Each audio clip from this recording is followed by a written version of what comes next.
नमस्कार दोस्तों, आपका स्वागत है वीएस ऑडियो स्टोरी में, जहां कहानियां सिर्फ पढ़ी नहीं जाती बल्कि महसूस की जाती हैं। यहां आपको सुनने को मिलेंगी रोमांचक कहानियां, दिल को छू लेने वाले उपन्यास, रहस्य, थ्रिल, प्रेम और जिंदगी से जुड़ी अनोखी दास्तानें जो आपको एक अलग ही दुनिया में ले जाएंगी। अगर आपको कहानियों में खो जाना पसंद है तो यह चैनल आपके लिए ही है। चैनल को सब्सक्राइब करें और हर कहानी के साथ एक नया सफ़र शुरू करें। डिस्क्लेमर: इस चैनल पर प्रस्तुत सभी कहानियां और पात्र काल्पनिक हैं। इनका किसी भी व्यक्ति, स्थान, घटना या समुदाय से कोई संबंध नहीं है। कहानी का उद्देश्य केवल मनोरंजन है। किसी भी प्रकार की भावनाओं को ठेस पहुंचाने का हमारा कोई इरादा नहीं है। अध्याय 81, आत्महत्या। हुशिन ने उदासीन निगाहों से देखा और कहा, तुम्हारी किन आंखों ने मुझे उसे मारते हुए देखा? उसने आत्महत्या कर ली, ठीक है। इतना कहकर वह जाने के लिए मुड़ा और स्टीफन और बाकी लोगों से कहा, चलो चलते हैं, कुछ पैसे खर्च करने का समय आ गया है। इस तरह की बेकार चीजें तो बस मेरे खर्च को टालती हैं। अहंकारी, हद से ज्यादा अहंकारी। लेकिन वे उसका कुछ नहीं बिगाड़ सकते थे। सभी लोग हुशिन के पीछे पीछे चले गए। एमिली ने कहा, पतिदेव, गोली पर आपके उंगलियों के निशान हैं। पुलिस आपको ढूंढ लेगी। हुशिन मुस्कुराई और बोली, किसने कहा कि गोली पर मेरे उंगलियों के निशान हैं? एमिली ने बेहद हैरानी से पूछा, क्या वे नहीं हैं? हुशिन ने सिर हिलाया। एक सच्चा विशेषज्ञ कोई निशान नहीं छोड़ता। इतना कहकर उसने शाइना से कहा, मुझे कुछ पैसे खर्च करने के लिए ले चलो। 200 मिलियन। शाइना ने अवाक होकर कहा, मुझे सचमुच समझ नहीं आ रहा है कि आप अमीर लोग क्या सोच रहे हैं। फिर उन्होंने कहा, अगर आप 200 मिलियन खर्च करना चाहते हैं तो एकमात्र तरीका अचल संपत्ति खरीदना है। हुशिन ने सिर हिलाया। तो चलिए, संपत्ति खरीदते हैं। समूह के जाने के कुछ ही समय बाद पुलिस मौके पर पहुंच गई। वे सभी ये देखकर हैरान रह गए कि पीड़ित अनकावेई कस्बे के सबसे अमीर आदमी का बेटा था। कप्तान ने आसपास मौजूद लोगों से गहरी आवाज में पूछा, क्या हुआ? एक व्यक्ति ने तुरंत कहा, अधिकारी जी, वह ड्रैगन देश का एक व्यक्ति था। उसने मॉरिस की हत्या की। ड्रैगन देश का कोई व्यक्ति?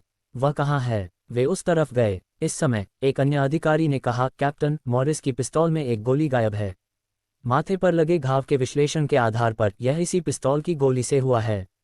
इसके बाद उन्होंने एक उन्नत उपकरण का उपयोग करके पिस्तौल को स्कैन किया और कहा, पिस्तौल पर केवल एक ही व्यक्ति के उंगलियों के निशान हैं और वे मॉरिस के निशानों से मेल खाते हैं।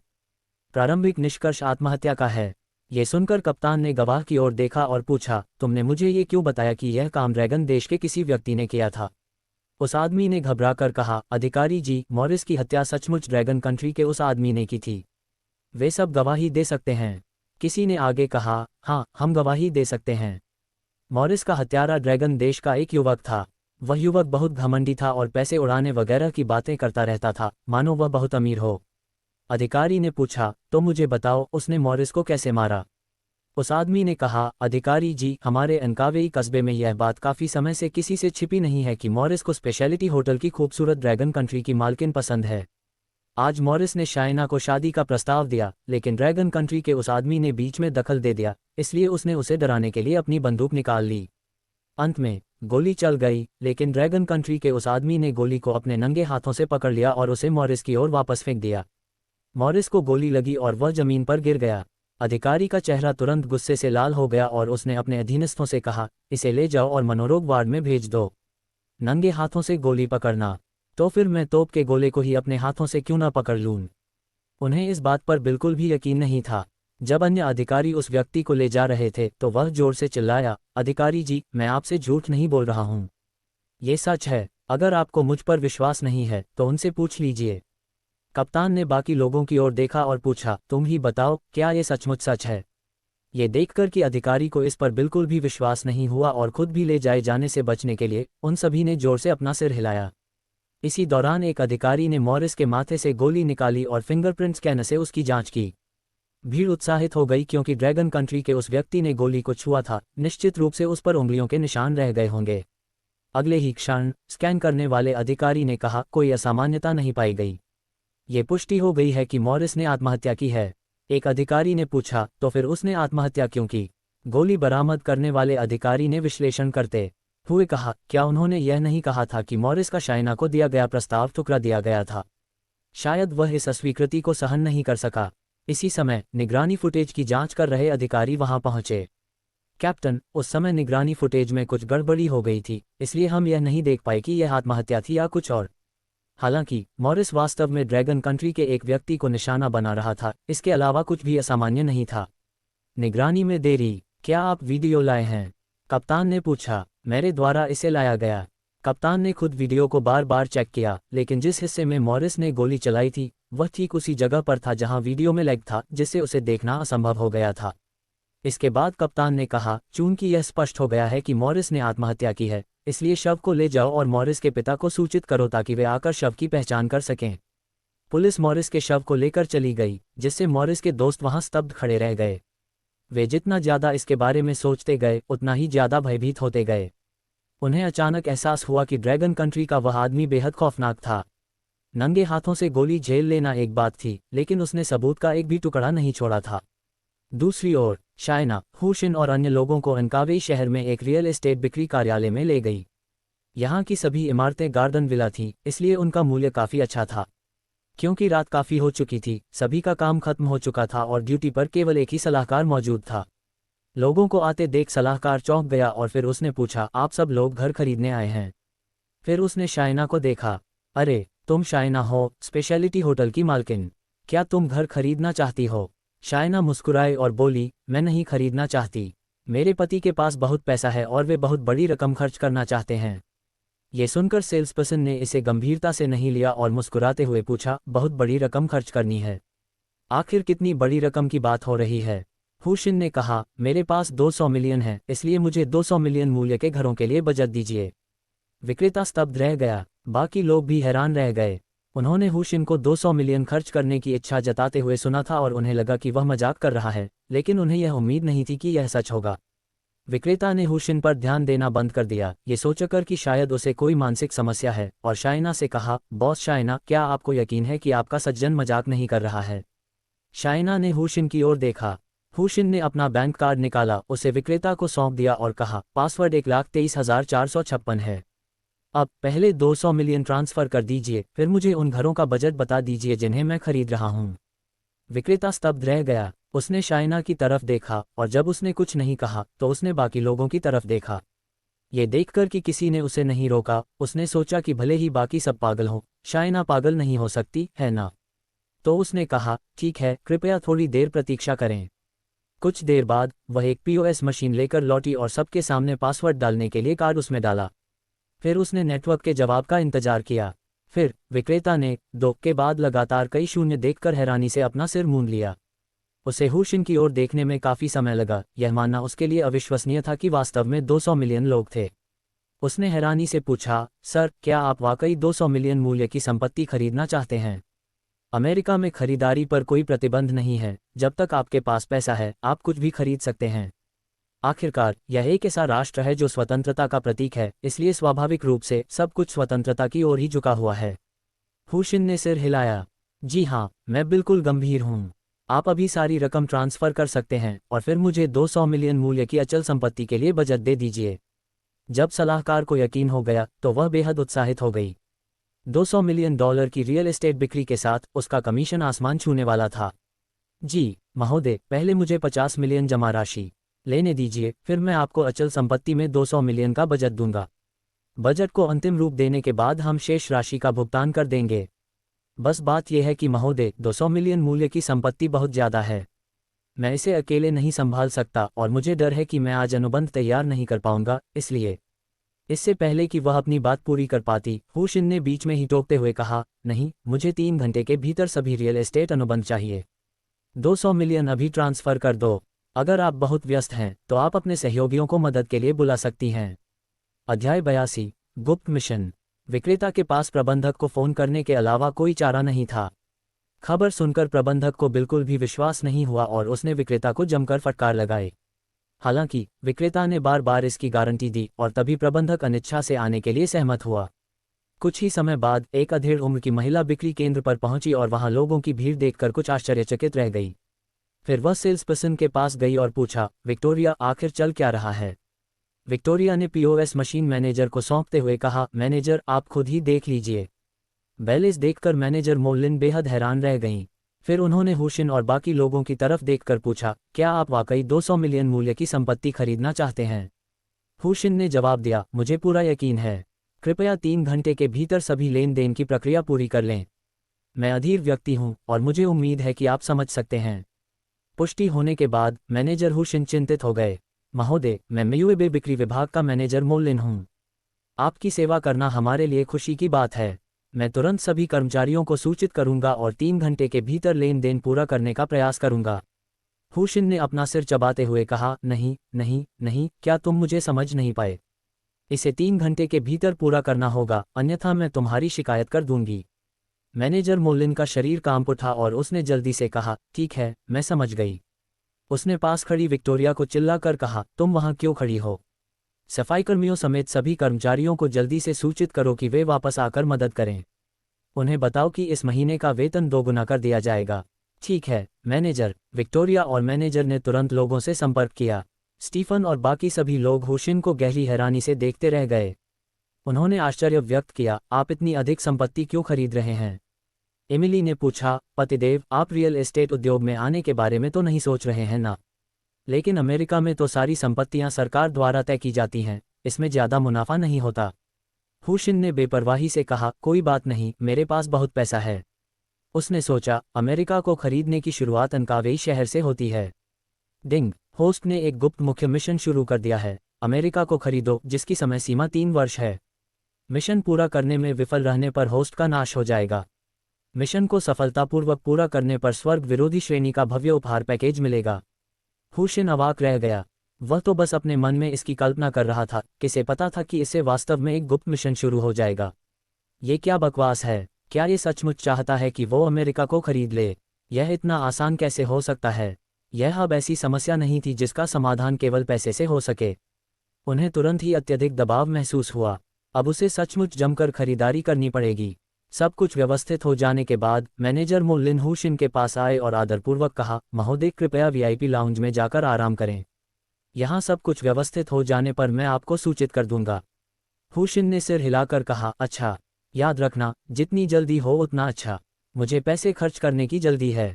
ये सुनकर वालिया और बाकी लोग अपनी आंखें घुमाए बिना नहीं रह सके। वह कितना दिखावा करता था, लेकिन उसका पति सचमुच अमीर था। क्या इसे टाइकून कहा जाना चाहिए? लाउंज में पहुंचते ही सब लोग ऊपर पोकर खेलने लगे। फ्लोरा को लगा कि यह सब एक सपना है। वह, जो एक बुरे सपने में जी रही थी, अचानक एक बेहद अमीर व्यक्ति की सास बन गई थी। उसे विश्वास नहीं हो रहा था, इसलिए वह उठी और हुशिन के पास चली गई। हुशिन ने फ्लोरा को उत्सुकता से देखा। फ्लोरा कुछ नहीं बोली, लेकिन उसने हाथ बढ़ाकर हुशिन के चेहरे को सहलाया। वास्तविकता का एहसास होने पर उसने धीरे से कहा, ये सब सच है, ये सब कुछ सच है। हुशिन फ्लोरा की बात समझ गई और विनम्रता से बोली, माँ, बिल्कुल ये सच है। अब से आप हमारे साथ रहेंगी और जीवन का आनंद लेंगी। फ्लोरा की आंखों से आंसू बहने लगे। दामाद जी, आपका बहुत बहुत धन्यवाद। माँ, आप कुछ ज्यादा ही औपचारिक हो रही हैं। वालिया को पालना आसान नहीं था। आपके प्रति कर्तव्य निभाना हमारा फर्ज है। फ्लोरा ने वालिया को पुकारा, वालिया, इधर आओ। वालिया के पास पोकर नीचे रखने और पास जाने के अलावा कोई चारा नहीं था। माँ, क्या हुआ? फ्लोरा ने वालिया का हाथ पकड़ा और उसे स्वयं हुशिन के हाथ में रखते हुए कहा, वालिया, तुम कोई खास गुण नहीं रखती। ये तुम्हारा सौभाग्य है कि तुम्हारे दामाद को तुम पसंद आ गईं, इसलिए तुम्हें अपने दामाद का अच्छे से ख्याल रखना चाहिए और कभी भी उनके साथ विश्वासघात नहीं करना चाहिए।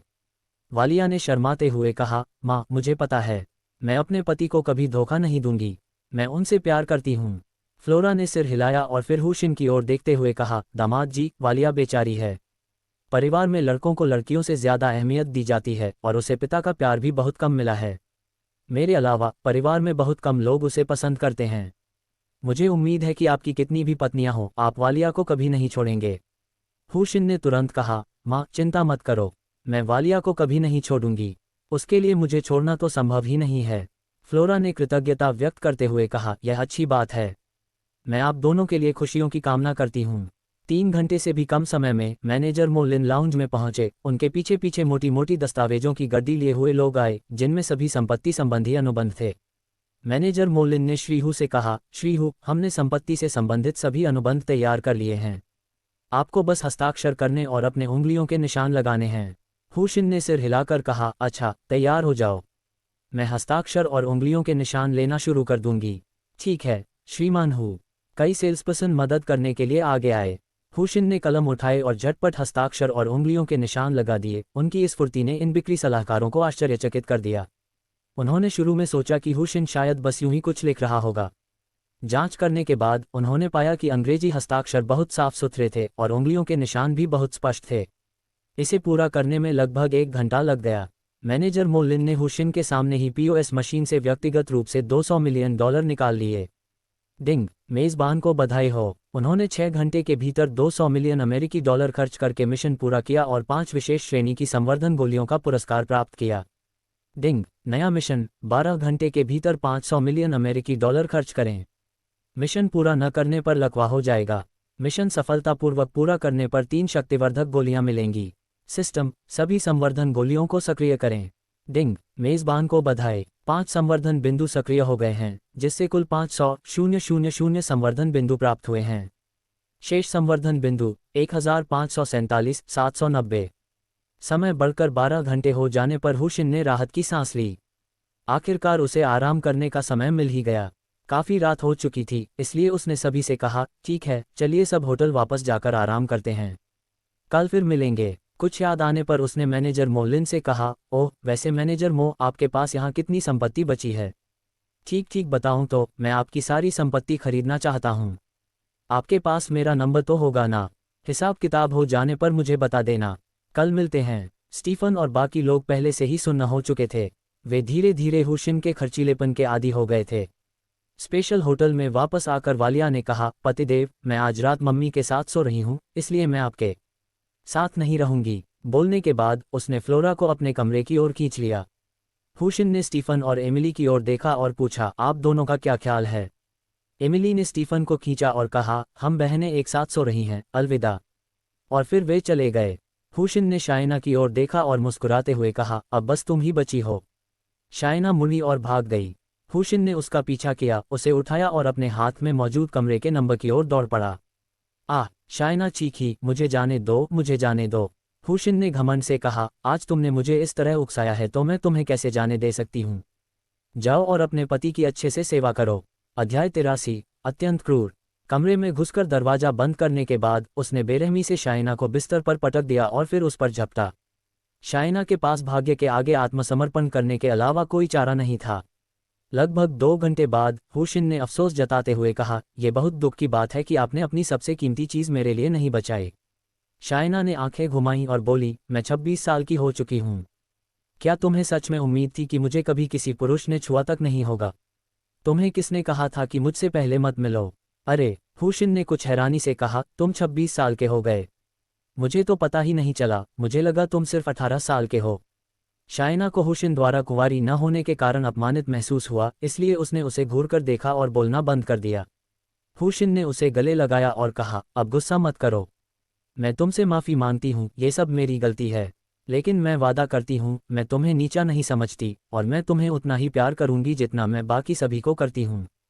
शाइना अभी भी गुस्से का अभिनय करते हुए बोली, हम तुम्हारा प्यार कौन चाहता है?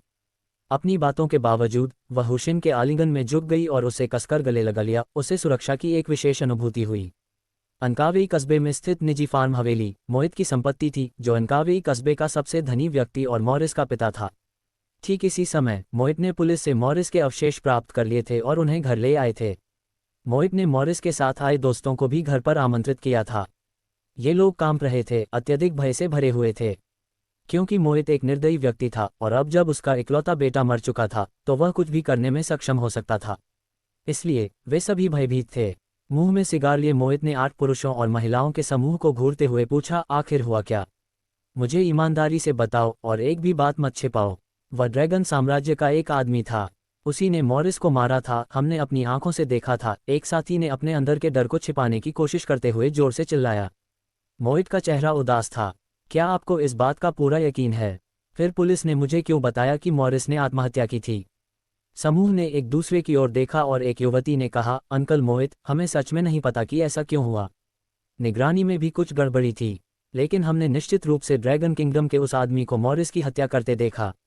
मोहित चुप हो गया। काफी देर बाद उसने पूछा, तुम्हें जो भी जानकारी है वह पूरी तरह से बताओ। याद रखना, एक भी बात मत छोड़ना। इसलिए समूह के सभी सदस्य एक साथ बोले और मोहित को मॉरिस की मौत के भयावह दृश्य का वर्णन किया। मोहित की आवाज़ ठंडी थी जब उसने कहा, दूसरे शब्दों में, ड्रैगन किंगडम का वह आदमी गोलियों को नज़रअंदाज कर सकता है, उन्हें अपने नंगे हाथों से पकड़ सकता है, और उसने मेरे बेटे द्वारा उस पर चलाई गई गोली को वापस फेंक कर मेरे बेटे को मार डाला। जी हाँ, बिल्कुल सही। ऐसा ही हुआ था। मोहित सन्नाटे में डूब गए। फिर उसने उन 8 लोगों का गौर से अध्ययन किया। अगर सिर्फ 1 या 2 लोग झूठ बोल रहे होते तो वह कह सकता था कि वे झूठ बोल रहे हैं, लेकिन चूंकि सभी ने एक ही बात कही, इसलिए निश्चित रूप से कुछ गड़बड़ चल रही थी। काफी देर बाद उसने आखिरकार पूछा, क्या आप जानते हैं कि ड्रैगन किंगडम का वह आदमी अब कहाँ है? एक व्यक्ति ने जवाब दिया, हमें पक्का पता नहीं है, लेकिन उसका शाइना से संबंध था। अगर कुछ अप्रत्याशित नहीं हुआ तो वह शाइना के स्पेशलिटी होटल में रुका होगा। Speciality hotel? मोहित ने बुदबुदाते हुए कहा। फिर उसने कहा, तुम जा सकते हो। समूह को ऐसा लगा मानो उन्हें किसी अपराध के लिए क्षमा कर दिया गया हो और वे तुरंत वहां से जाने के लिए मुड़ गए। जब बाहरी लोग चले गए तो मोहित चिल्लाई, कोई इधर आओ। एक बूढ़ा नौकर आया। हम आपकी सेवा में हैं, स्वामी। मोहित ने एक तस्वीर निकाली और कहा, यह तस्वीर पुलिस ने दी है। मेरे लिए ड्रैगन किंगडम के इस आदमी को ढूंढो, उसके बारे में जानकारी जुटाओ और फिर उसे अगवा करने और मेरे पास वापस लाने का मौका ढूंढो। हाँ मास्टर। ... अगले दिन जागते ही हुशिन ने अपने बेबी को देखा और एक कड़वी मुस्कान दी। अब जब उसका शरीर मजबूत हो गया था तो उसका बेबी पहले से कहीं अधिक भालू जैसी ताकत दिखा रहा था। उसने देखा कि शाइना गहरी नींद में सो रही थी। इसके अलावा वह हुशिन के शरीर पर लेटी हुई थी। उसका शरीर आंशिक रूप से दिखाई दे रहा था और बेहद मोहक लग रहा था। हुशिन दया दिखाने के मूड में नहीं था। उसने अपना भाला उठाया और युद्ध में उतर गया। आह! शाइना एक शर्माती हुई चीख के साथ जाग उठी। उस उग्रता को महसूस करते हुए घबराहट में उसने हुशिन की बांह पर काट लिया। इसके जवाब में हुशिन ने शाइना के खिलाफ प्रतिशोध लेने के लिए और भी अधिक क्रूरता का इस्तेमाल किया। लगभग 1 घंटा और बीत गया। कार्यक्रम समाप्त होने के बाद शाइना ने शिकायत की, पतिदेव, अगली बार क्या आप कुछ पहले से बता सकते हैं ताकि मैं तैयार रहूं? आपने मुझे अचानक से धमकाया, मैं तो लगभग डर के मारे मर ही गई थी। हुशिन ने मुस्कुराते हुए कहा, मैं अपनी पत्नी के साथ सो रहा हूं, किसी और के साथ छेड़छाड़ नहीं कर रहा हूं। क्या मुझे वाकई शिकायत दर्ज कराने की ज़रूरत है? शाइना ने गुस्से में नाक सिकुड़ी और बोलना बंद कर दिया। लेकिन भीतर से उसे बेहद खुशी और संतुष्टि महसूस हो रही थी। यही वह सुखी जीवन था जिसकी एक महिला वास्तव में कामना करती है। उसने मन ही मन सोचा कि इसमें कोई आश्चर्य की बात नहीं है कि वालिया और बाकी दोनों को उसके स्त्रीयोचित व्यवहार से कोई आपत्ति नहीं थी। वे दोनों उठे और पहली मंजिल पर चले गए। एमिली और बाकी लोगों ने पहले ही नाश्ता मंगवा लिया था और वे खा रहे थे। हुशिन और शाइना को आते देख स्टीफन मुस्कुराते हुए बोला, पतिदेव, मुझे लगा था कि आप दोनों थोड़ी देर और सोएंगे। मैंने अभी तक आपके लिए नाश्ता ऑर्डर नहीं किया है, मैं अभी जाकर ऑर्डर कर देता हूँ। हुशिन मुस्कुराई, स्टीफन के खाने में से कुछ खाना उठाया और खुद खाने लगी। शुक्रिया पत्नी, मेरे लिए 3 लोगों के लिए खाना ले आओ। उसने मन ही मन सोचा कि जैसे जैसे उसका शरीर मजबूत होता गया वैसे वैसे उसकी भूख भी बहुत बढ़ गई। समझ गई पतिदेव। कुछ ही देर में नाश्ता आ गया और पूरे परिवार ने खुशी खुशी नाश्ता किया। एमिली ने शाइना से फुसफुसाते हुए कहा, क्या कल रात तुम्हारे पति बहुत गुस्से में थे? शाइना का चेहरा लाल हो गया। उसने सोचा, इतने सारे सवालों में से यही क्यों पूछ रही हो? उसने फिर भी जवाब दिया, इसका जिक्र भी मत करो, वह बिल्कुल बर्बर जैसा था। और आज सुबह उठते ही उसने मुझे परेशान करना शुरू कर दिया। वह बहुत बुरा है। हा। एमिली जोर से हंस पड़ी। उसी समय छड़ी के सहारे एक बूढ़ा व्यक्ति अंदर आया। उसके साथ एक और बूढ़ा व्यक्ति भी था। उस बूढ़े आदमी को देखकर शाइना जल्दी से हुशिन के पास गई और फुसफुसाते हुए बोली, पतिदेव, वह बूढ़ा आदमी मॉरिस का पिता है, जो इनकावेई कस्बे का सबसे धनी व्यक्ति है। दूसरा बूढ़ा आदमी उसका बटलर है। पतिदेव, बटलर को सिर्फ एक बूढ़ा आदमी मत समझिए। कहते हैं कि जब वह जवान था तो वह एक खतरनाक हत्यारा था। बाद में मोहित ने उसकी जान बचाई, इसलिए वह मोहित के साथ रहा और उसका दाहिना हाथ बन गया। हुशिन ने सिर हिलाया और उत्सुकता से दोनों बूढ़े आदमियों को गौर से देखा। उन्हें आश्चर्य हुआ कि बूढ़ा आदमी भी उन्हें गौर से देख रहा था। मोहित की निगाहें संयोगवश हुशिन से मिलीं। अगले ही पल मोहित ने हुशिन को एक विनम्र मुस्कान दी, मानो कोई परिचित अभिवादन कर रहा हो। इस दृश्य को देखकर हुशिन चौंक गया। उसे एक पल के लिए भी विश्वास नहीं हुआ कि मोहित को यह नहीं पता था कि उसके बेटे की मौत उससे संबंधित है। जैसे जैसे स्थिति ऐसी होती गई, हुशिन को यह पक्का यकीन होता गया कि मोहित एक बहुत ही खतरनाक व्यक्ति है। हालांकि चाहे वे कितने भी खतरनाक क्यों न हो, वे सब उसके सामने मामूली किरदार थे। फिर मोहित अपनी छड़ी के सहारे चलते हुए हुशिन और अन्य लोगों की ओर बढ़े। सभी लोग उस बूढ़े व्यक्ति की पहचान पहले से ही जानते थे, इसलिए वे उत्सुकता से उसकी ओर देख रहे थे और सोच रहे थे कि वह क्या करने वाला है। शाइना की भौहें और भी ज्यादा सिकुड़ गईं। बूढ़ा आदमी सीधे हुशिन के पास गया और एक पुराने दोस्त की तरह पूछा, युवक, मैंने सुना है कि तुमने कल रात किसी की हत्या कर दी। अध्याय 84। मोहित। हुशिन हंसते हुए बोली, बूढ़े आदमी, मैंने ये भी सुना है कि तुमने कल रात बिस्तर गीला कर दिया था। हुशिन के शब्दों ने सभी को स्तब्ध कर दिया। मोहित मुस्कुराया और बोला, युवक, तुम्हारा मजाक बिल्कुल भी मजेदार नहीं है। हुशिन ने तुरंत कहा, तुम्हारा मजाक भी मजेदार नहीं है, और बूढ़े आदमी, मैं तुम्हें नहीं जानती। मोहित ने एक तस्वीर निकाली और कहा, आप मुझे शायद न जानते हो, लेकिन आपको इस व्यक्ति को पहचानना चाहिए, है ना? वह एक खून से लथपथ तस्वीर थी जिसमें माथे पर गोली का निशान था। हुशिन ने उस पर एक नज़र डाली और भावहीन होकर कहा, मैं इसे नहीं जानता। माथे पर इतनी बड़ी गोली का छेद देखकर क्या इस अपराधी को फायरिंग स्क्वाड द्वारा मौत की सजा दी गई थी? मोहित का लहजा और भी कठोर हो गया और उसने कहा, युवक, हम अमेरिका में इतनी आसानी से हार नहीं मानते। मैंने सुना है कि किसी ने तुम्हें कल रात मेरे बेटे की हत्या करते हुए देखा था। ओह, हुशिन ने अचानक समझ आने के अंदाज में कहा, तो मृतक आपका बेटा था। मेरी संवेदनाएं। इसमें कोई आश्चर्य नहीं कि आप मानसिक समस्याओं से जूझ रहे हैं, बेटे को खोना बहुत कठिन होता है। मैं समझ सकती हूँ। वैसे साहब, आपकी उम्र काफ़ी बढ़ गई है, आपको सेवानिवृत्ति पर ध्यान देना चाहिए। अगर आपके बेटे की मृत्यु हो गई तो हो गई, उसने कुछ ऐसा जरूर किया होगा जो उसे नहीं करना चाहिए था। मुझे उम्मीद है कि आप उसके नक्शे कदम पर नहीं चलेंगे। मोहित मुस्कुराया और आगे कुछ नहीं बोला। उसे पूरा यकीन था कि ड्रैगन देश का यह आदमी ही उसके बेटे की मौत के लिए जिम्मेदार है।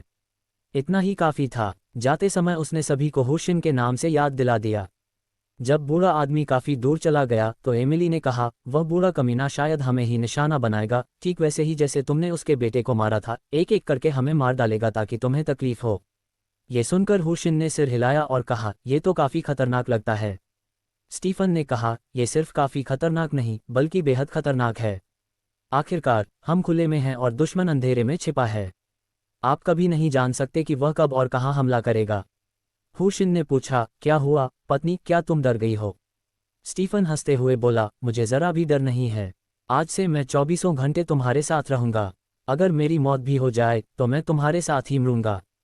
हुशिन ने एमिली की ओर देखते हुए कहा, पत्नी, तुम शायद कुछ कुशल अंगरक्षकों को जानती हो, है ना? कुछ से संपर्क करो, मैं उन्हें हम सबकी सुरक्षा के लिए नियुक्त करूंगा ताकि हमें डर में न जीना पड़े। एमिली ने सिर हिलाया और कहा, मैं कुछ लोगों को जानती हूँ।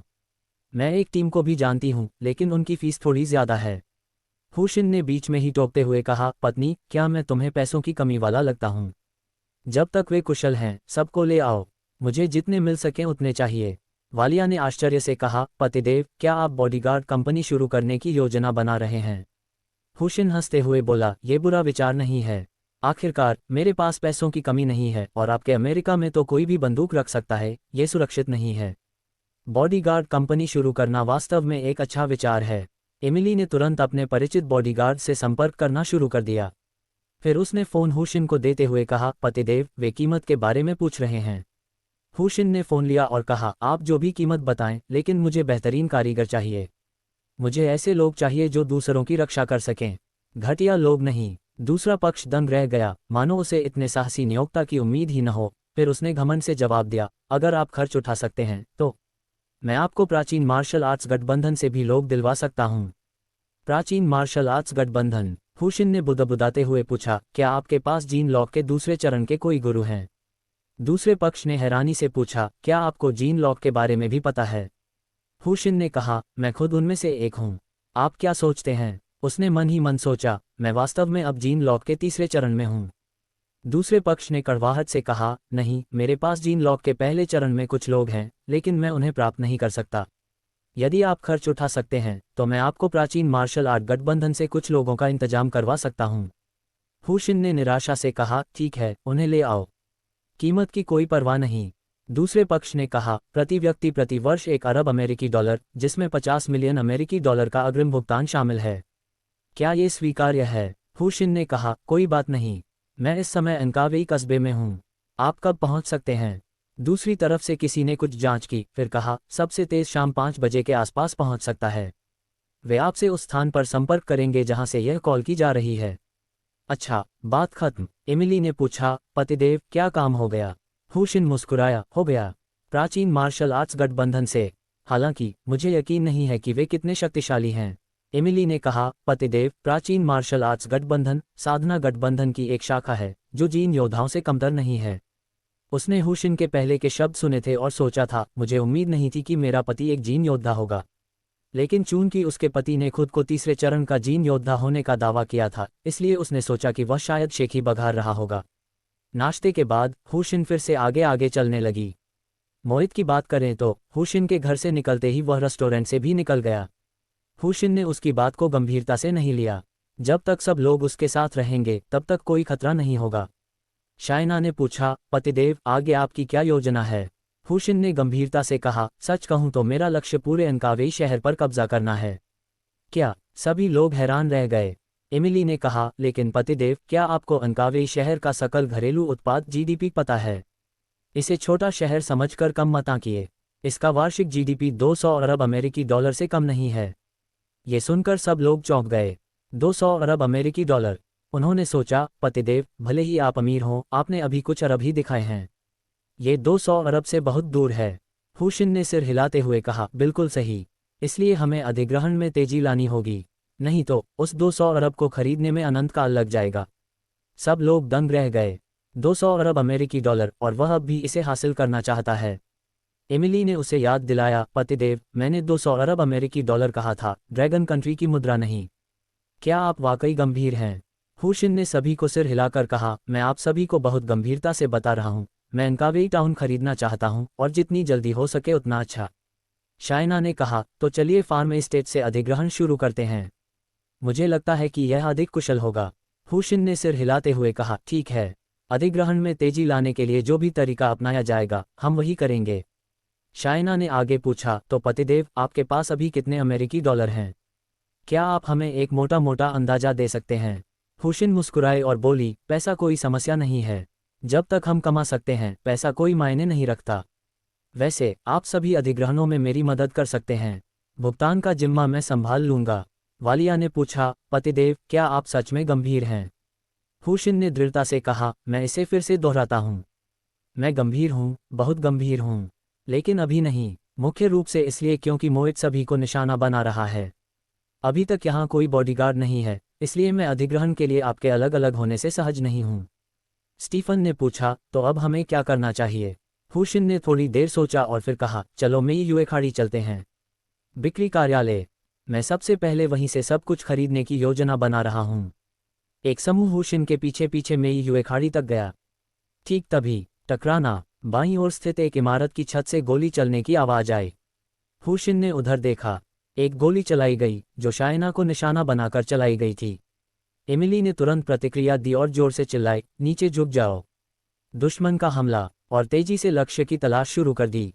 अध्याय 85। दरवाजे पर आना।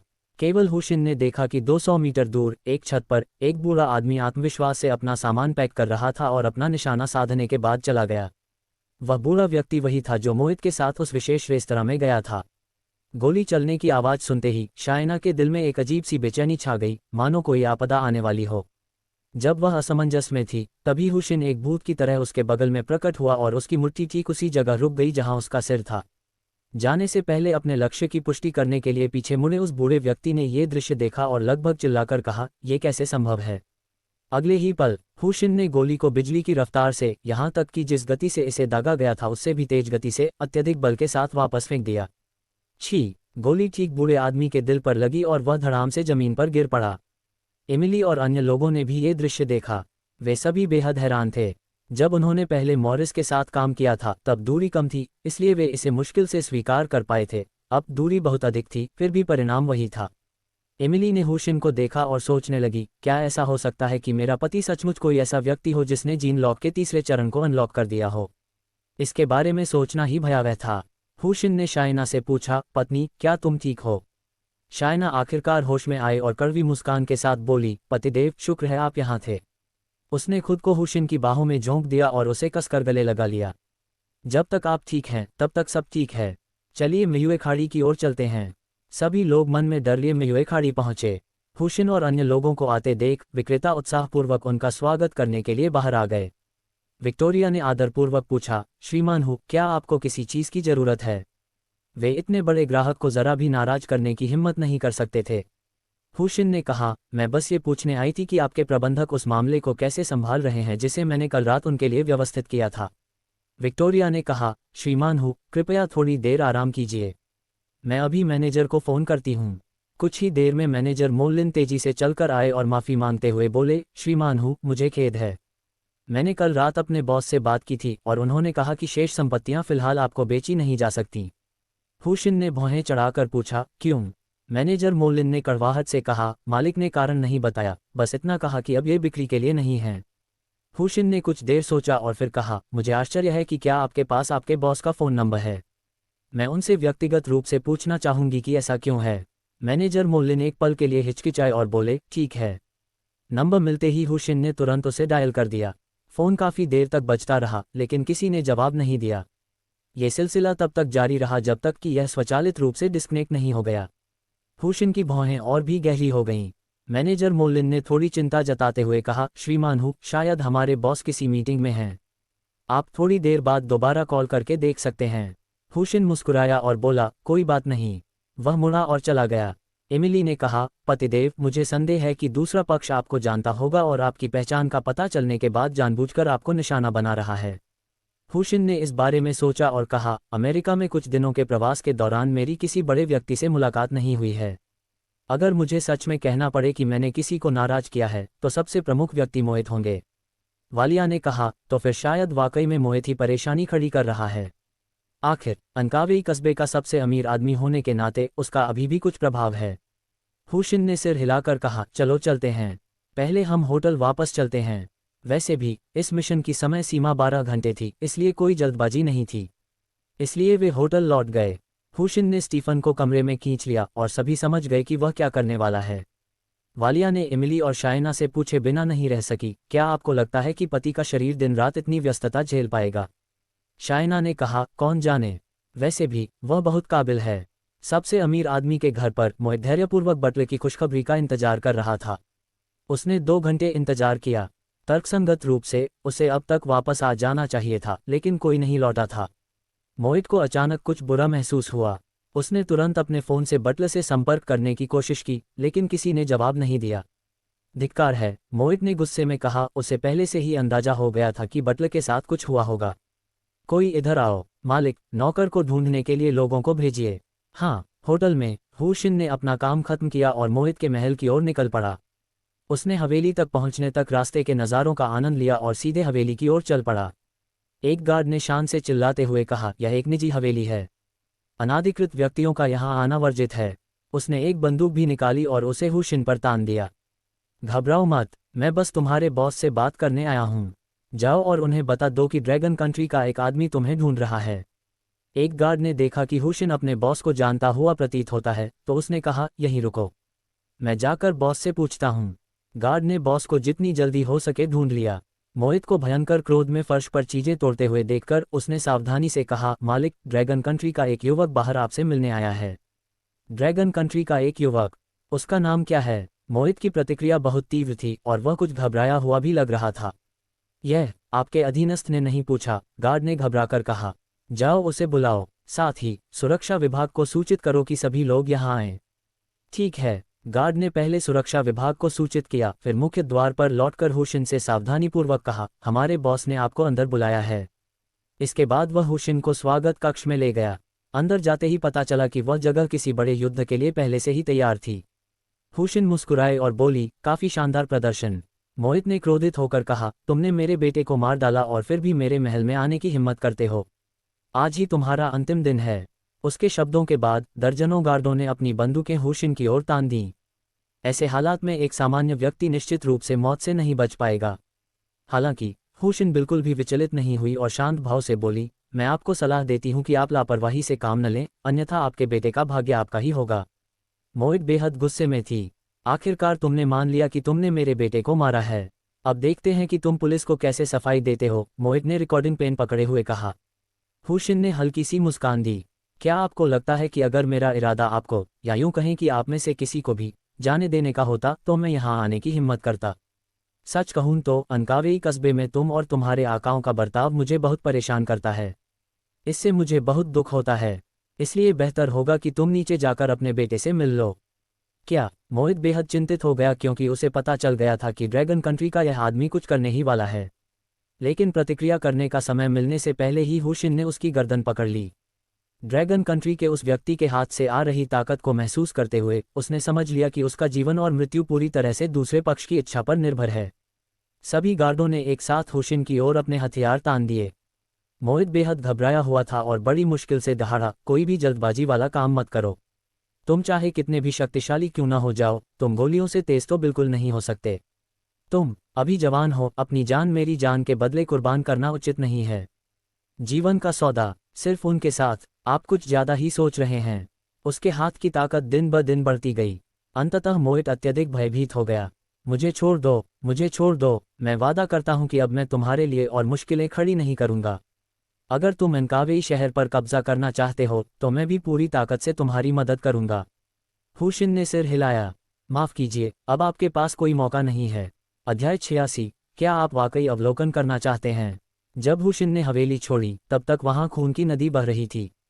होटल लौटकर उसने हैकर तकनीक का इस्तेमाल करके हवेली की निगरानी प्रणाली में हेरफेर किया। जब पुलिस को इसका पता चला तो उनके पास कोई सुराग नहीं था। एक बार सब कुछ सुरक्षित हो जाने के बाद हुशिन ने वालिया और अन्य लोगों को शहर में खरीदारी करने के लिए छोटे मोटे काम करने को सौंप दिए, जबकि वह केवल भुगतान करने के लिए जिम्मेदार था। यह उनका अपना विचार था और उन्हें पता नहीं था कि यह काम करेगा या नहीं, इसलिए उन्हें इसे आजमा कर देखना पड़ा। वालिया, स्टीफन, एमिली और शायना सभी अधिग्रहणों में मदद करने के लिए बाहर गए।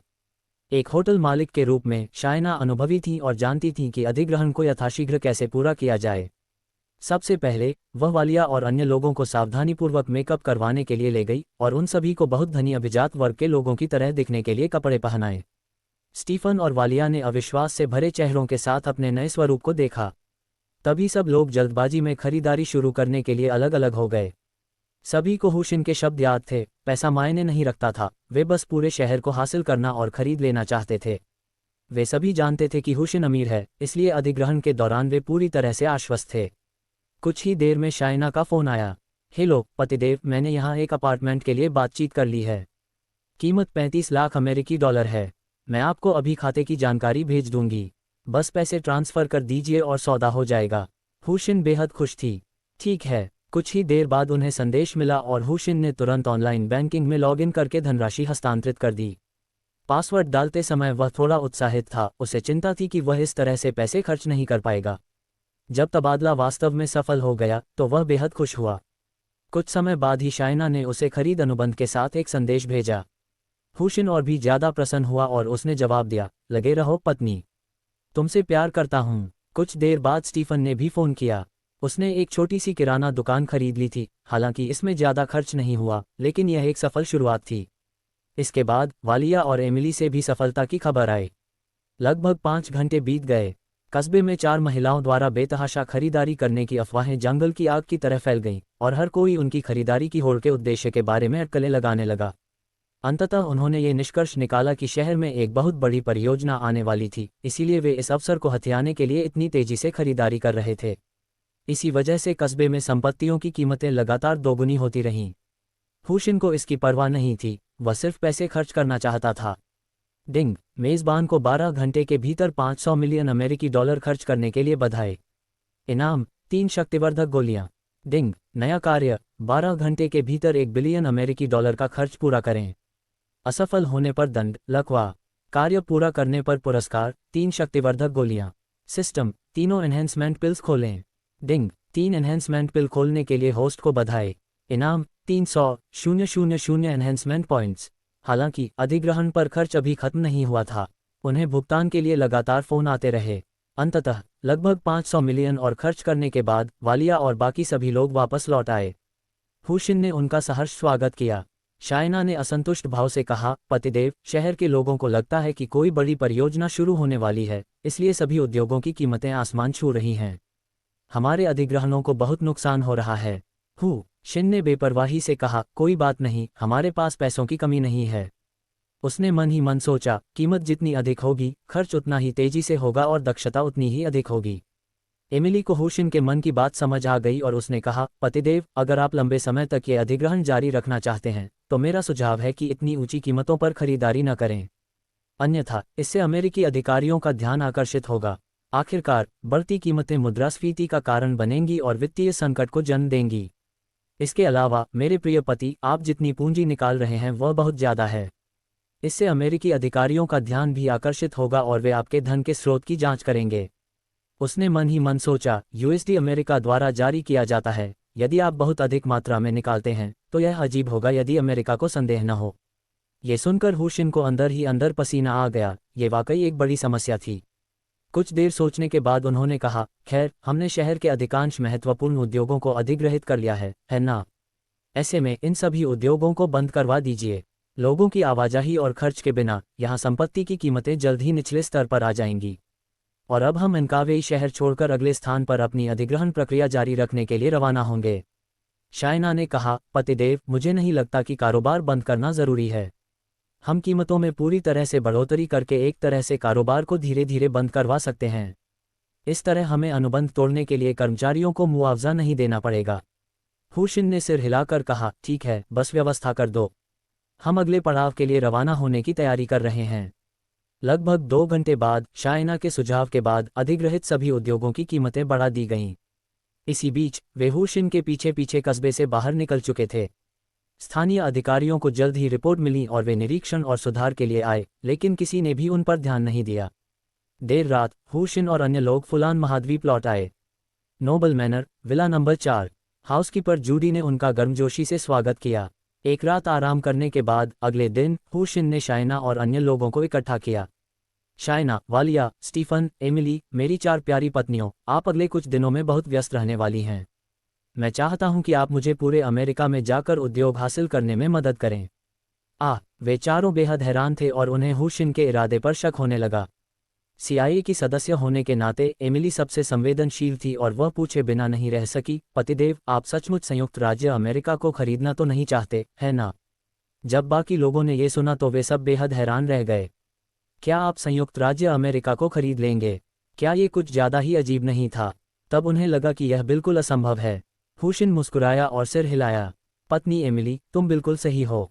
मेरा लक्ष्य संयुक्त राज्य अमेरिका को खरीद लेना है। मैं तुम्हारी पहचान जानता हूँ, लेकिन मुझे उम्मीद है कि तुम मेरा साथ दोगी।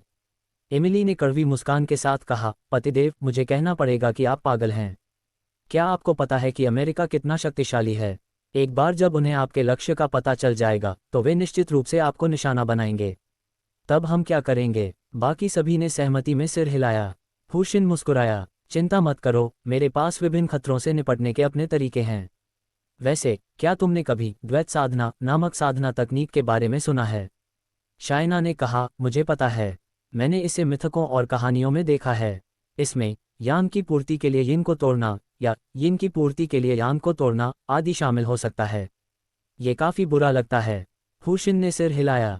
नहीं, मेरी द्वैत साधना अलग है। मेरी द्वैत साधना हमारी क्षमता को बढ़ा सकती है।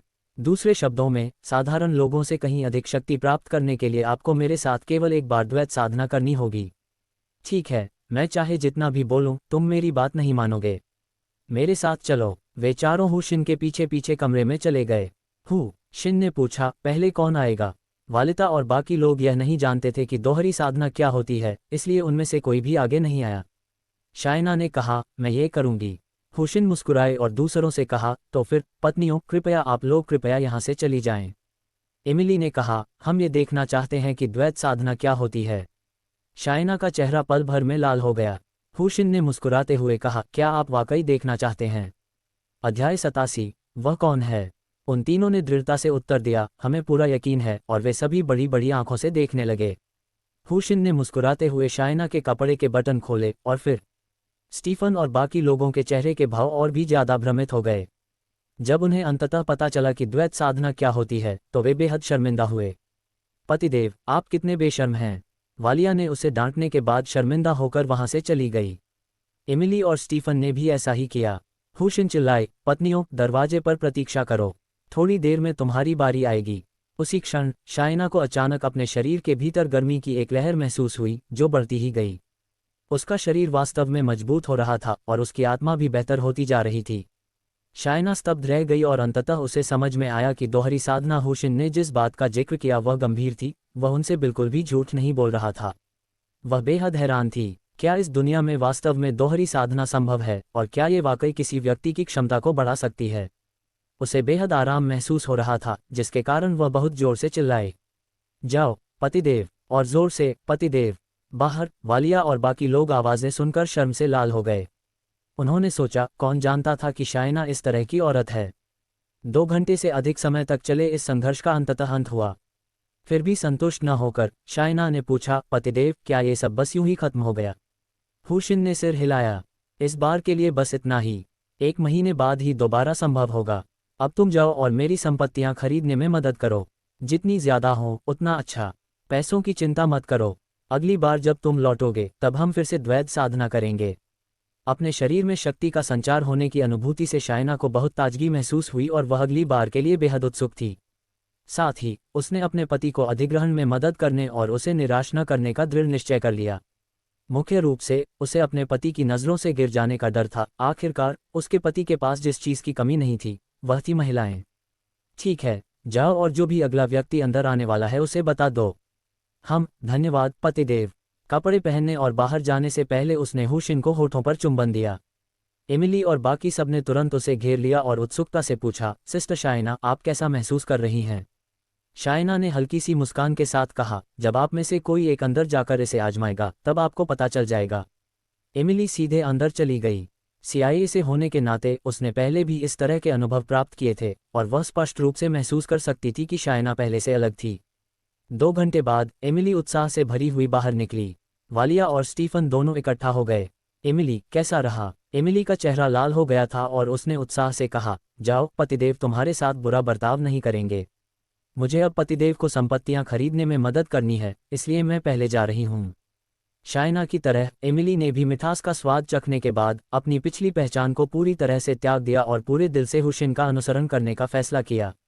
मुख्यतः उसे लगा कि हुशिन के साथ एक बार दोहरी साधना करने के बाद ही उसकी शक्ति उनके बॉस से कहीं अधिक हो गई थी। अगर वे इसे दूसरी बार करते तो क्या होता?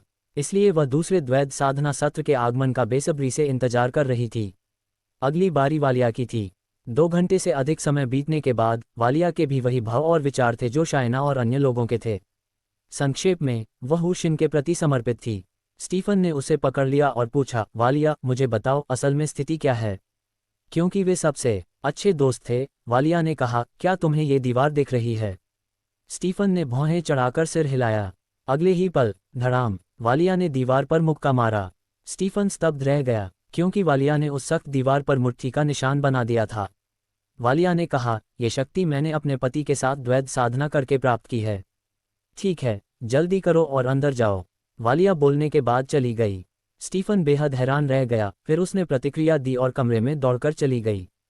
क्योंकि वह बहुत उत्साहित थी और द्वैत साधना के लिए बेताब थी, इसलिए उसने दूर से ही अपने कपड़े उतार दिए। हुशिन को बिस्तर पर देखकर वह सीधे उस पर झपटी। पतिदेव, मैं द्वैत साधना करना चाहती हूँ। 2 घंटे से अधिक समय के बाद स्टीफन बहुत संतुष्ट और उत्साहित होकर चले गए और उन्हें अगले ड्यूल कल्टीवेशन सत्र का बेसब्री से इंतजार था। हालांकि हुशिन लगातार 4 लड़ाइयां लड़ चुका था, लेकिन उसके वर्तमान शरीर पर इसका कोई असर नहीं पड़ा। उसने स्नान किया, कपड़े बदले और बाहर निकल गया। हाउसकीपर जूडी ने पूछा, मालिक, क्या आपको किसी एस्कॉर्ट की ज़रूरत है? हुशिन ने सिर हिलाकर कहा, कोई ज़रूरत नहीं है। बॉडीगार्ड ने पहले से ही बिजनेस कार तैयार कर रखी थी और हुशिन उसमें बैठ गए। बॉस, कहाँ जाना है? प्रतिभा बाजार के लिए। टैलेंट मार्केट में जाने का उनका केवल एक ही लक्ष्य था, संपत्तियां हासिल करने में मदद करने के लिए और अधिक लोगों को काम पर रखना।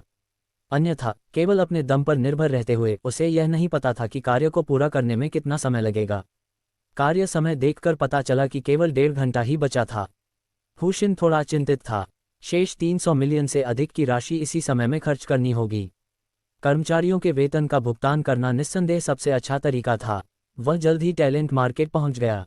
यहाँ का टैलेंट मार्केट बहुत खुला था, किसी भी पद के लिए कोई रैंक या शैक्षणिक योग्यता की पाबंदी नहीं थी। अगर आपको लगता था कि आप ये काम कर सकते हैं, तो आप इंटरव्यू के लिए जा सकते थे। ड्रैगन साम्राज्य से आए एक व्यक्ति नौकरी की तलाश में हैं। क्या आप सड़कों की सफाई करना चाहेंगे? हुशिन को देखकर एक घरेलू सेवा कंपनी के भर्ती प्रबंधक ने पूछा।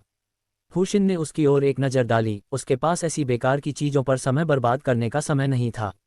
वह सीधे सूचना डेस्क पर गया। एक खूबसूरत युवती ने पूछा, नमस्ते, मैं आपकी कैसे मदद कर सकती हूँ? मैं कर्मचारियों के एक समूह को नियुक्त करना चाहता हूँ। क्या आप एक उच्च स्तरीय भर्ती बूथ उपलब्ध करा सकते हैं जो उच्च स्तरीय प्रतिभाओं को आसानी से आकर्षित कर सके? हुशिन ने अपना उद्देश्य बताया। सर, क्या आप व्यक्तिगत रूप से भर्ती कर रहे हैं या किसी कंपनी के लिए? आप किस पद के लिए भर्ती कर रहे हैं और आप किस प्रकार के लाभ प्रदान कर सकते हैं? साथ ही, क्या आपको महिला या पुरुष कर्मचारियों की आवश्यकता है और क्या कोई विशेष आवश्यकताएं हैं? कर्मचारी ने एक ही सांस में ढेरों सवाल पूछ लिए। हुशिन ने कहा, 3 से 5 निजी सचिवों की भर्ती की जा रही है। मासिक वेतन 100,000 अमेरिकी डॉलर है, जिसमें भोजन, वस्त्र, आवास और यात्रा के सभी खर्च शामिल हैं। आवश्यकताएं: अधिमानतः महिला जिनमें मजबूत विक्रय कौशल और अधिग्रहण क्षमता हो। कर्मचारी ने हैरानी से पूछा, सर, क्या आप सच में मजाक नहीं कर रहे हैं? 100,000 अमेरिकी डॉलर का मासिक वेतन और सारे खर्चे भी शामिल हैं। बेशक मैं मजाक नहीं कर रहा हूं। अगर वे अच्छा प्रदर्शन करते हैं तो 10 लाख का मासिक वेतन उनके लिए कोई समस्या नहीं होगी। कर्मचारी ने तुरंत उसकी बात पर अविश्वास जताया और ठंडे लहजे में कहा, महोदय, मुझे गंभीर संदेह है कि आप जानबूझकर परेशानी खड़ी कर रहे हैं। कृपया चले जाए, वरना मैं सुरक्षा कर्मियों को बुला लूंगा। हुशिन ने अपना फ़ोन निकाला, अपने ऑनलाइन बैंकिंग खाते में लॉग इन किया और फ़ोन मुझे सौंप दिया। खुद ही देख लो, मेरी संपत्ति को देखते हुए क्या मुझे मजाक करने की ज़रूरत है? कर्मचारी ने सरसरी नज़र डाली, लेकिन उस एक नज़र ने उसे स्तब्ध कर दिया। लाखों में सैकड़ों। उसने अचानक हुशिन की ओर देखा और फिर पूछा, सर, क्या आप सचमुच मजाक नहीं कर रहे हैं? कदापि नहीं। ठीक है महोदय, मैं अभी आपके लिए एक उच्च स्तरीय वीआईपी भर्ती क्षेत्र की व्यवस्था करूंगा और आपकी भर्ती संबंधी जानकारी तुरंत पूरे नेटवर्क पर प्रसारित कर दूंगा। कृपया मेरे साथ आइए। कर्मचारी की इतनी बड़ी ग्राहक की उपेक्षा करने की हिम्मत कैसे हुई? उसके जाते ही एक अन्य कर्मचारी ने उसकी जगह ले ली। कार्यकुशलता बहुत उच्च थी। जैसे ही वे ऊपर जाने वाले थे, एक युवक उनके पास आया, हुशिन की ओर इशारा करते हुए पूछा, मेली, ये कौन है? अध्याय 88। क्या किसी प्रकार की साजिश हो सकती है? कर्मचारी ने तुरंत कहा, नेल्सन, वह मेरा ग्राहक है। क्या आप मुझे ढूंढ रहे हैं? थोड़ी देर लाउंज में जाकर इंतजार कीजिए, काम खत्म होते ही मैं आपको ढूंढ लूंगा। ग्राहक, मैंने मुख्य द्वार से देखा कि तुम उसके बारे में कितनी उत्साहित थीं, मुझसे भी ज्यादा खुश जितनी तुम मेरे साथ होती हो। क्या ऐसा हो सकता है कि ग्राहकों के प्रति तुम्हारा रवैया मेरे प्रति, तुम्हारे प्रेमी के प्रति, से बेहतर हो? मेली ने भौहें चढ़ाकर कहा, नेल्सन, तुम क्या बकवास कर रहे हो? वह तो बस मेरा ग्राहक है। हुशिन ने समय देखा, आवंटित समय में केवल 1 घंटा बचा था। अगर उसने इस समय सीमा के भीतर काम पूरा नहीं किया तो वह लकवाग्रस्त हो जाएगा। भला ये कैसे बर्दाश्त कर सकता है? उन्होंने आग्रह किया, मेली, कृपया जल्दी करो और मेरे लिए व्यवस्था करो। ठीक है महोदय, कृपया मेरे पीछे आइए। मेली ने नेल्सन की बात अनसुनी कर दी। नेल्सन ने उसकी कलाई पकड़ ली और दहाड़ते हुए कहा, अरे कुतिया, क्या तुम भी उसके साथ एक कमरा लेना चाहती हो? मेली गुस्से से आग बबूला हो गई। नेल्सन, क्या तुम पागल हो गए हो? तुम ऐसी बातें कैसे कह सकते हो? क्या तुम्हें मुझ पर जरा भी भरोसा नहीं है? गुस्से में हो क्या? तुम इसलिए नाखुश हो क्योंकि मैंने तुम्हारा पर्दाफाश कर दिया? नेल्सन ने गुस्से से कहा। फिर उन्होंने आगे कहा, अगर बहस करनी है तो ठीक है। इस ड्रैगन कंट्री वाले आदमी को एक थप्पड़ मार दो और मैं मान लूंगा कि तुम दोनों के बीच कुछ नहीं चल रहा है। नेल्सन, क्या आप इतना अविवेकी व्यवहार करना बंद कर सकते हैं? वह मेरा ग्राहक है, एक महत्वपूर्ण ग्राहक। वह भर्ती के लिए यहाँ आया है। कृपया उसे जाने दें। मैं इसे जाने नहीं दूंगा। तुम इसके बारे में क्या करोगे? नेल्सन ने बेशर्मी से कहा। थप्पड़। मेली ने उसे जोरदार थप्पड़ मारा और कहा, अगर तुम अब साथ नहीं रहना चाहते तो चलो अलग हो जाते हैं। मुझे, मेली को, तुम्हारी ज़रूरत नहीं है। इतना कहकर उसने अपना गुस्सा दबाया, हुशिन को अपने साथ खींचा और कहा, महोदय, मेरे साथ आइए। नेल्सन नीचे स्तब्ध खड़ा था। ऊपर पहुंचकर मेली ने माफ़ी मांगते हुए कहा, सर, आपको परेशानी देने के लिए मुझे खेद है। कोई बात नहीं, बस जल्दी करो और मेरे लिए व्यवस्था कर दो। ठीक है महोदय, मेरे पीछे आइए। वह हुशिन को उच्च स्तरीय भर्ती क्षेत्र में ले गई। वहाँ बहुत सारे लोग थे, लेकिन नौकरी के अवसर बहुत कम थे। सबसे प्रमुख स्थान पर स्थित भर्ती डिस्प्ले स्क्रीन अचानक रोशन हो उठी। इस पद ने तुरंत ही कई नौकरी चाहने वालों का ध्यान आकर्षित किया क्योंकि इस स्थान पर पद हमेशा सर्वश्रेष्ठ होते थे, अन्यथा उन्हें वहां नियुक्त नहीं किया जाता। लगभग सभी नौकरी चाहने वाले पैदल चलकर आए। हुशिन की भर्ती संबंधी जानकारी पहली मंजिल पर और प्रतिभा बाजार के बाहर लगी स्क्रीन पर दिखाई दी। भर्ती वेबसाइट को भी अपडेट किया गया। देखते ही देखते अनगिनत लोगों ने इस भर्ती विज्ञापन को देखा। एक आलीशान अपार्टमेंट में, डोरिस, देखो, टैलेंट मार्केट में एक शानदार नौकरी निकली है। निजी सचिव, मासिक वेतन 100,000, सभी खर्चे शामिल हैं और अच्छे प्रदर्शन पर यह वेतन 10 लाख तक भी पहुंच सकता है। एक दुबली पतली खूबसूरत युवती ने आश्चर्य से चिल्लाया। पायजामा पहने एक और लड़की, जिसकी सुंदरता और कद-काठी उतनी ही प्रभावशाली थी, बोली, इस तरह का काम देखकर तो साफ लगता है कि कोई बूढ़ा आदमी रखेल ढूंढ रहा है। ब्लैंच, क्या तुम सच में अपना शरीर बेचना चाहती हो? ब्लैंच ने अवाक होकर कहा, तुम क्या बात कर रहे हो? बॉस की जानकारी यहाँ है। वह ड्रैगन देश से है। उसे देखो, वह ज़्यादा से ज़्यादा 20 साल का होगा। अगर मैं अपना शरीर भी बेच दूं तो भी मुझे कोई नुकसान नहीं होगा। डोरिस ने गौर से देखा। हाँ, बिल्कुल, चलो चलते हैं। हम प्रतिभा बाजार से ज़्यादा दूर नहीं हैं, चलो जाकर देखते हैं। फुलान महाद्वीप में भी ऐसे ही दृश्य देखने को मिले। आसपास के लोग तुरंत फुलान महाद्वीप के केंद्रीय प्रतिभा बाजार की ओर चल पड़े। कुछ लोगों ने ऑनलाइन अपॉइंटमेंट भी बुक किए। प्रतिभा बाजार में कर्मचारियों द्वारा सभी व्यवस्थाएं कर लेने के बाद हुशिन बाहर निकली। ड्रैगन कंट्री के इतने युवा व्यक्ति को देखकर हर कोई काफी संशय में था। कर्मचारियों, क्या आप आश्वस्त हैं कि यह भर्ती संबंधी जानकारी सटीक है? किसी ने पूछा। मेली ने कहा, मुझे पूरा यकीन है। बॉस हू ने पहले ही 10 लाख अमेरिकी डॉलर की अग्रिम राशि जमा कर दी है। ये सुनकर आखिरकार सभी को इस बात पर यकीन हो गया। 40 वर्ष की एक महिला सबसे पहले आगे आई और उसने हुशिन को अपना प्रोफाइल सौंप दिया। आदरणीय ड्रैगन कंट्री बॉस, मैं आपके यहाँ नौकरी के लिए साक्षात्कार देना चाहती हूँ।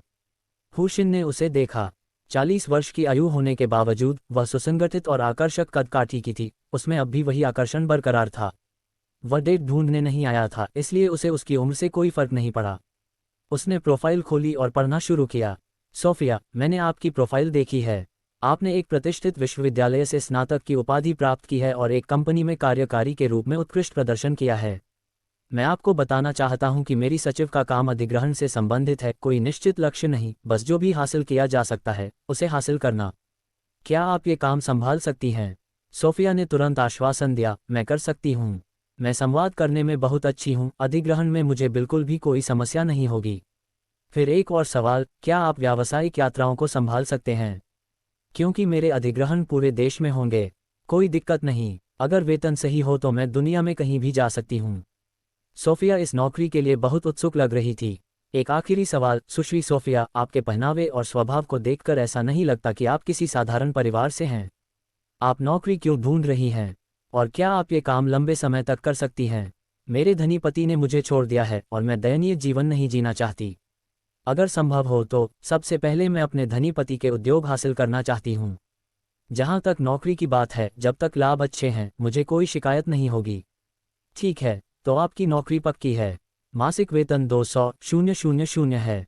अगर आप अच्छा प्रदर्शन करते हैं तो मैं कभी भी आपका वेतन बढ़ा दूंगा। क्या? सोफिया स्तब्ध रह गई। बाकी लोग हैरान रह गए। सोफिया ने अविश्वास से पूछा, बॉस, क्या आप वाकई मजाक नहीं कर रहे हैं? विज्ञापित वेतन 100,000 अमेरिकी डॉलर था, ऐसा क्यों? हुशिन ने बीच में ही टोकते हुए कहा, यह तो सिर्फ न्यूनतम वेतन मानक है। भविष्य में व्यक्तिगत प्रदर्शन के आधार पर इसमें वृद्धि होगी, सैद्धांतिक रूप से इसकी कोई ऊपरी सीमा नहीं है। साथ ही मेरी कंपनी के कर्मचारियों को काम शुरू करने से पहले ही वेतन मिल जाता है। मुझे अपना कार्ड नंबर दीजिए, मैं आपको वेतन भेज दूंगा। यह पूरा इलाका दंगे की चपेट में आ गया। क्या दुनिया में वाकई इतना अच्छा बॉस हो सकता है, और वो भी ड्रैगन कंट्री का रहने वाला? सोफिया को बिल्कुल भी विश्वास नहीं हो रहा था और वह मन ही मन सोच रही थी, क्या वह कोई धोखेबाज हो सकता है? लेकिन क्या कोई धोखेबाज पहले पैसे देगा? जहां तक उसकी सुंदरता की बात है, वह पहले से ही 40 वर्ष की आयु पार कर चुकी थी। हालांकि उसमें अभी भी आकर्षण था, फिर भी वह शायद कम उम्र की लड़कियों की तलाश करेगा। इसलिए उसने अपना खाता नंबर हुशिन को दे दिया। बाकी सभी लोग ये देखने के लिए उत्सुकता से देख रहे थे कि क्या ड्रैगन कंट्री का ये बॉस सचमुच 200,000 देगा। डिंग, आदरणीय सुश्री सोफिया, आपके निजी खाते में 5,000 अमेरिकी डॉलर जमा हो गए हैं। सोफिया के फ़ोन में वॉइस नोटिफिकेशन चालू थे, इसलिए सभी ने ये सुना। क्या? 5 मिलियन? पूरा इलाका सन्नाटे में डूब गया। सोफिया ने झटपट अपना फ़ोन निकाला और बार बार शून्य गिनने लगी। क्या वाकई यह 5 मिलियन थे? आसपास के लोग सोफिया के फ़ोन को देखने के लिए उत्सुकता से आगे झुकने से खुद को रोक नहीं पाए। इसे देखने के बाद भीड़ और भी ज़्यादा बेकाबू हो गई। हे भगवान, क्या ये सचमुच 5 मिलियन है? क्या ड्रैगन कंट्री की बॉस पागल है? काम शुरू होने से पहले ही 5 मिलियन दे रही है। क्या इसमें किसी तरह की साजिश हो सकती है? अध्याय 89। निश्चित रूप से कुछ गड़बड़ है। सोफिया ने हैरानी से पूछा, बॉस, आपने गलत रकम तो दर्ज नहीं कर दी? हुशिन ने उदासीनता से कहा, ये पूरे 12 महीनों का तुम्हारा वेतन है। लेकिन बॉस, अगर मैं पूरे साल एक भी दिन छुट्टी न लूँ तो भी 2 लाख की मासिक तनख्वाह कुल मिलाकर 24 लाख ही होती है। सोफिया को शक था कि उसका कोई गुप्त मकसद है। उसने मन ही मन सोचा, क्या ऐसा हो सकता है कि ड्रैगन कंट्री के इस युवा बॉस को उसके जैसी परिपक्व महिलाएं पसंद हों। हुशिन ने कहा, क्या कंपनी ने ये स्पष्ट नहीं किया था? भोजन और आवास का पूरा खर्च कंपनी उठाएगी। आप पूरे साल विदेश में काम करेंगे, इसलिए वह अतिरिक्त 2 मिलियन से अधिक राशि आपके पूरे साल के रहने सहने के खर्च के लिए है। समझे? बॉस, क्या आपको डर नहीं लगता कि कोई पैसे लेकर भाग जाएगा? आपको पता है, अभी तक कोई अनुबंध पर हस्ताक्षर नहीं हुए हैं, किसी ने हैरानी से पूछा। हुशिन ने बेपरवाही से कहा, पहली बात तो यह है कि मुझे लोगों के बारे में अपने विवेक पर भरोसा है। दूसरी बात, 5 मिलियन मेरे लिए मामूली रकम है। और मेरी दौलत के साथ तुम भला कहाँ भाग सकते हो? ठीक है सोफिया, तुम्हें तुम्हारी तनख्वाह मिल गई है। मेरा फ़ोन नंबर सेव कर लो और अब तुम काम पर जा सकती हो। सोफिया बेहद हैरान थी और उसने तुरंत पूछा, बॉस, मेरा काम आखिर है क्या? मैंने कहा था ना, अधिग्रहण, सब कुछ हासिल करो। क्या तुमने नहीं कहा था कि तुम अपने अमीर पूर्व पति के उद्योग हासिल करना चाहती हो? चलो, अपने अमीर पूर्व पति से शुरुआत करो। खर्च की चिंता मत करो, बस मेरे लिए अधिग्रहण की होड़ में लग जाओ। अनुबंध तैयार होते ही मुझे फ़ोन करना, मैं पैसे भेज दूंगा। अब शुरू हो जाओ। अगला। एक युवक तुरंत दौड़कर वहां पहुंचा। इसी समय सुरक्षाकर्मियों का एक समूह व्यवस्था बनाए रखने के लिए मौके पर पहुंचा, अन्यथा स्थिति नियंत्रण से बाहर हो सकती थी। बॉस, मैं अधिग्रहण करने की मेरी क्षमता बेजोड़ है। हुशिन ने सिर हिलाया। तुम ऐसा नहीं कर पाओगे। तुम्हारी आंखों से मुझे साफ पता चलता है कि तुम सिर्फ मेरा पैसा लेकर मौज मस्ती करना चाहते हो। अगला। बकवास, मेरे मन में ऐसा कोई विचार नहीं है। मुझे लगता है कि तुम सिर्फ महिलाओं की तलाश में हो। युवक गुस्से से दहाड़ा। हुशिन ने सिर हिलाकर कहा, अगला। हट जाओ, अगर वो महिलाओं की तलाश में भी है तो हम तैयार हैं। उसे इतना अमीर और उदार बनने के लिए किसने कहा था? एक मोटी महिला ने उस युवक को खींचकर दूर कर दिया और बोली, बॉस, मेरा क्या ख्याल है? उसने उत्साह से हुशिन से पूछा। तुम्हारा रिज्यूमे कहाँ है? हुशिन ने पूछा। बॉस, मेरे पास डिग्री नहीं है, लेकिन मैं। छोड़ो इसे, अगला वाला। उसने मन ही मन सोचा, हालांकि मैं पत्नी की तलाश नहीं कर रहा हूं, लेकिन वह भी बुरी नहीं हो सकती। अरे, तुम्हारा क्या मतलब है? मैं किस तरह से? सुरक्षाकर्मी, हुशिन ने पुकारा और गार्ड उसे घसीट कर ले गए।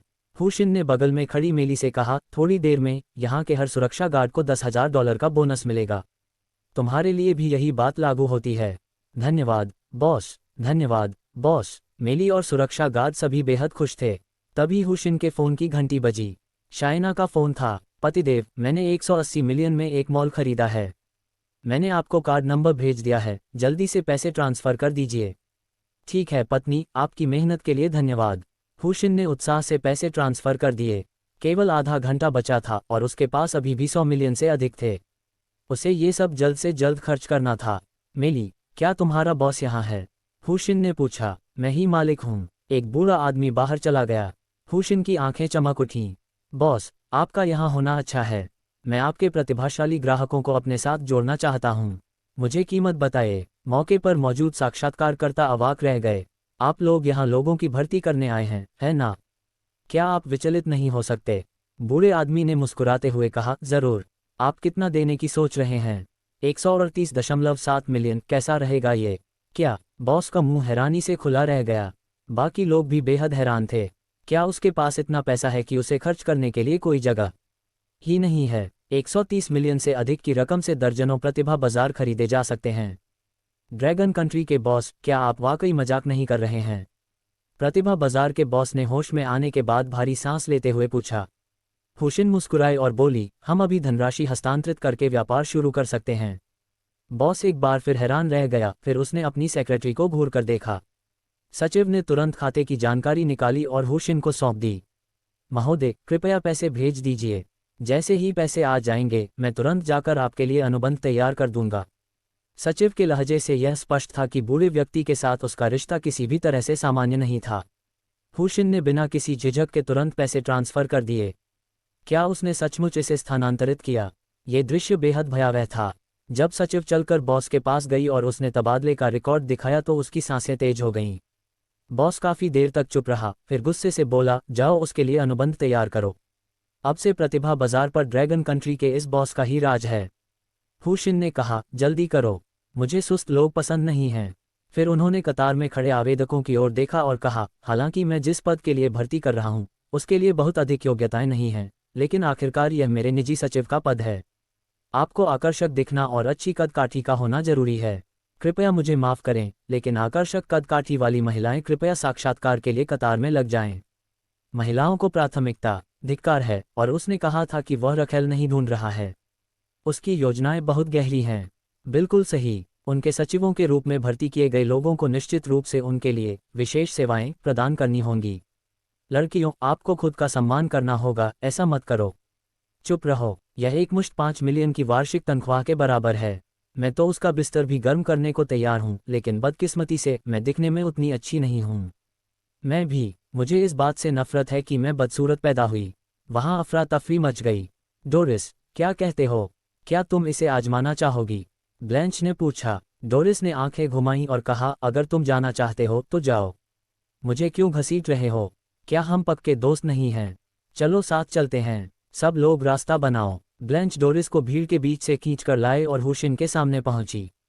उन दोनों को देखकर हुशिन की आंखें चमक उठीं। दोनों की कदकाठी और सुंदरता लाजवाब थी। हे ड्रैगन कंट्री के बॉस, मेरा नाम ब्लैंच है और यह मेरी सबसे अच्छी दोस्त डोरिस है। हम इंटरव्यू के लिए यहाँ आए हैं। हुशिन ने सिर हिलाकर कहा, आप दोनों ने इंटरव्यू पास कर लिया है। मासिक वेतन 5 लाख है। मुझे हिसाब दे दीजिए। अरे यार, क्या तुम मजाक कर रहे हो? सिर्फ दिखने में सुंदर होने से, नाम बताकर ही इंटरव्यू पास हो जाते हैं। मुझे अब पूरा यकीन है कि वो सिर्फ सुंदर लड़कियों को फंसाने की कोशिश कर रहा है। कितना घिनौना है, कितना घृणित। क्या अमीर लोग इतने दुष्ट हो गए हैं? ड्रैगन देश से हमारे अमेरिका तक सिर्फ हमारी लड़कियों को बर्बाद करने के लिए आए हैं। वहां आक्रोश चरम पर था। इन लोगों की बातें सुनकर डोरिस का चेहरा लाल हो गया। ब्लैंच को कोई परवाह नहीं थी और उसने अपनी खाता जानकारी हुशिन को दे दी। पैसे ट्रांसफ़र कर दो। हुशिन ने सिर हिलाया और सीधे पैसे ट्रांसफ़र कर दिए। 10 मिलियन। ब्लैंच चौंक गई। हालांकि वह जानती थी कि उसका बॉस उदार है, फिर भी जब उसके खाते में 10 मिलियन अमेरिकी डॉलर आए तो वह बेहद हैरान रह गई। हुशिन ने डोरिस से कहा, तुम्हारे कार्ड नंबर का क्या हुआ? डोरिस अभी भी हिचकिचा रही थी। वह पैसों के लिए अपना शरीर बेचना नहीं चाहती थी।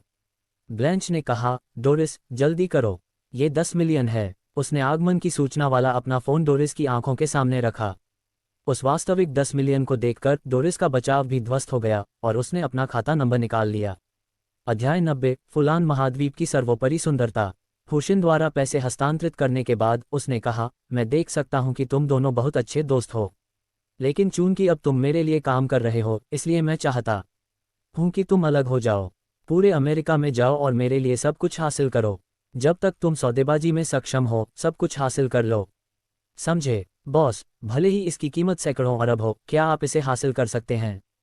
ब्लैंच ने जानबूझकर अतिशयोक्ति करते हुए पूछा। हुशिन ने सिर हिलाया। जब तक आप मोलभाव कर सकते हैं तब तक ठीक है। चाहे कितना भी महंगा हो, कोई बात नहीं। आगे बढ़िए। ब्लैंच और डोरिस ऐसे चली गईं मानो वे सपने में हों। बाहर निकलते ही वे दोनों धनराशि के आने की पुष्टि करने के लिए बैंक की ओर दौड़े। 10 मिलियन धनराशि आने की पुष्टि करते ही वे बेहद आश्चर्यचकित रह गए। महज एक जॉब इंटरव्यू की वजह से वे करोड़पति बन गए। प्रतिभा बाजार में मेली ने अनजाने में कहा, बॉस, क्या मैं भी आपके लिए काम कर सकती हूँ? हुशिन ने सिर हिलाया। जरूर। 5 लाख का मासिक वेतन और 10 मिलियन का वार्षिक वेतन। क्या आप इसे स्वीकार करते हैं? धन्यवाद, बॉस। मेली बहुत उत्साहित थी। मुझे अपना खाता नंबर दीजिए। उसने तुरंत अपना खाता नंबर हुशिन को दे दिया और उसने तुरंत उसके खाते में 10 मिलियन ट्रांसफ़र कर दिए। उसी समय प्रतिभा बाजार के पूर्व मालिक का सचिव अनुबंध लेकर वहां पहुंचा। हुशिन ने इस पर हस्ताक्षर और मुहर लगाए। डिंग। मेज़बान को बधाई, आपने 12 घंटे के भीतर $1 अरब का उपभोग पूरा कर लिया है। इनाम, 3 शक्तिवर्धक गोलियां। डिंग। नया मिशन, 24 घंटे के भीतर $5 अरब का उपभोग पूरा करें। असफल होने पर लकवा हो जाएगा। पूरा करने पर इनाम, 2 शक्तिवर्धक गोलियां। डिंग। पता चला कि होस्ट ने $30 मिलियन की प्रगति कर ली है। शेष खपत राशि, $4.97 बिलियन। मेली को 10 मिलियन मिलने के बाद उसने हुशिन का नंबर सेव कर लिया, उसे अपनी याददाश्त में हमेशा के लिए बसा लिया और उत्साह से वहां से चली गई। हुशिन ने भीड़ की ओर देखा और पूछा, क्या साक्षात्कार के लिए कोई और भी आ रहा है? एक अधेड़ उम्र का आदमी चलकर आया और बोला, बॉस, मेरा नाम एजवर्थ है। मैं इस पद के लिए कोशिश करना चाहता हूँ। यह मेरा रिज्यूमे है। इसके अलावा मैंने 40 साल तक सेल्स में काम किया है और मैं एक मनोवैज्ञानिक भी हूँ। मैं दूसरों से संवाद करने और उनकी मनोवैज्ञानिक स्थिति को समझने में बहुत अच्छा हूँ, इसलिए मुझे विश्वास है कि मैं आपकी कंपनी में जिस पद के लिए भर्ती हो रही है उसके लिए योग्य हूँ। एक बुजुर्ग व्यक्ति को साक्षात्कार के लिए जाते देख किसी को भी ज़्यादा उम्मीदें नहीं थीं। किसी ने कहा, क्या इस बूढ़े आदमी में इंटरव्यू लेने की हिम्मत है? अगर मैं होता तो मैं उसे तुरंत बाहर निकाल देता। बिल्कुल सही, इतनी खूबसूरत युवतियों के होते हुए वह एक बूढ़े आदमी को कैसे चुन सकता था? इन लोगों की आवाज़ें बहुत तेज थीं। एजवर्थ ने उन्हें सुना और वह बेहद घबरा गया, उसका शरीर कांपने लगा। हुशिन को घूरते हुए उसकी आंखों में सम्मान, गंभीरता और एकाग्रता थी। वह इस नौकरी को पाने के लिए बेताब था।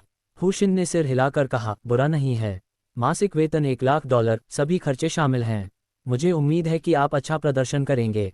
अगर प्रदर्शन अच्छा रहा तो वेतन वृद्धि की कोई सीमा नहीं है, अगर नहीं तो आपको कभी भी नौकरी से निकाला जा सकता है। समझ गए? समझ गया। धन्यवाद बॉस, मुझे नीचा न दिखाने के लिए। एजवर्थ उत्साह में हुशिन के सामने घुटने टेक कर बैठ गया। किसी को नहीं पता था कि उनकी मारियन नाम की एक बेटी थी जिसे ल्यूकेमिया था और उसे पैसों की सख्त जरूरत थी।